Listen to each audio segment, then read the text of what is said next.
కుంభమేళ అనగా మీకు అందరూ తెలుసు, చాలా చాలా అరుదుగా ఈ కుంభమేళకు సంబంధించి చాలా సంవత్సరాల తర్వాత వస్తుంటుంది.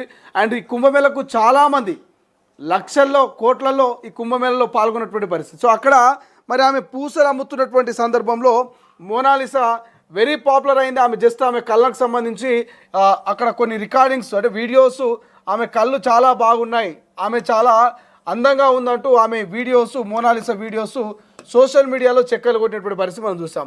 సో ఈ మోనాలిసా గురించి మనం ఒకసారి తెలుసుకునే ప్రయత్నం చేస్తే, మోనాలిసా అసలు డేట్ ఆఫ్ బర్త్ చూస్తే 2009లో పుట్టిందంట. ఈమె ఎప్పుడు పుట్టింది?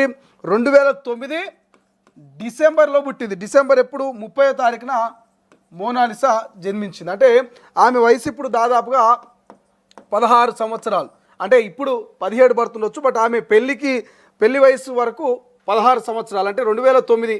సో మనకు 2010 ఈ యొక్క ఇప్పుడు 2026. సో 2009 to 2026 మీరు క్యాలిక్యులేట్ చేసుకుంటే ఇప్పుడు 17 రన్ అవుతున్నట్టు. సో ఇంతకుముందు ఆమెకు పెళ్ళి అయినప్పటికీ ఆమె వయసు 16 ఏళ్ళు. సో ఎవరైనా 18 సంవత్సరాలకు పెళ్లి చేసుకోవాలి. మేజర్ కావాలంటే 18 సంవత్సరాలు ఉండాలి. కానీ మోనాలిసాకు పెళ్ళైనప్పుడు 16, అంటే ఆమె ఇంకా మైనరే. సో మరి మైనర్ అమ్మాయిని పెళ్లి చేసుకున్నందుకు ఎవరైతే మోనాలిసా భర్త ఉన్నాడో, ఈ మోనాలిసా భర్త అయినటువంటి ఈయన పేరు ఏం పేరున్నది?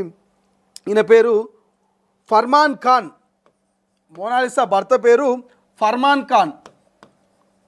ఈ ఫర్మాన్ ఖాన్ పైన మరి తప్పుడు బర్త్ సర్టిఫికేట్లు పెట్టి ఆమె మైనర్ అయినప్పటికీ మేజర్ అని చెప్పి మరి రిజిస్ట్రేషన్ అంటే రిజిస్టర్ మ్యారేజ్ చేసుకున్నటువంటి ఈ ఫర్మాన్ ఖాన్ మీద ఫోక్సో కింద కేసు నమోదు తెలుస్తోంది. దాంతోపాటు లైంగిక వేధింపుల ఆరోపణల నేపథ్యంలో ఈయన మీద ఒక 2-3 రకాల కేసులు నమోదైనవి. కొన్ని బాల్య వివాహాల నిరోధక చట్టం కింద కేసు నమోదైంది, అండ్ ఫోక్సో కింద కేసు నమోదైనట్టు తెలుస్తోంది.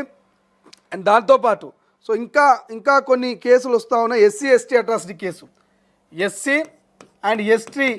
SC/ST అట్రాసిటీ కేసు కూడా నమోదైనట్టు తెలుస్తుంది. అండ్ లవ్ జిహాద్ అనేటువంటి ఒక చర్చ కూడా జరుగుతుంది. లవ్ జిహాద్ అనేటువంటి ఒక చర్చ కూడా జరుగుతూ ఉంది. కాబట్టి లవ్ జిహాద్తో పాటు ఇక్కడ SC/ST అండ్ ఫోక్సో కేసు.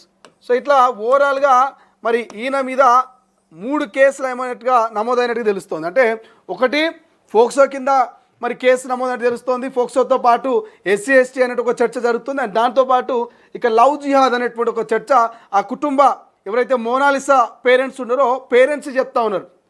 ఏమని చెప్తుర్రు? నా బిడ్డకు 16 ఏళ్ళ వయసు, ఇంకా అమ్మాయి మైనరే, మేజర్ కాలేదు.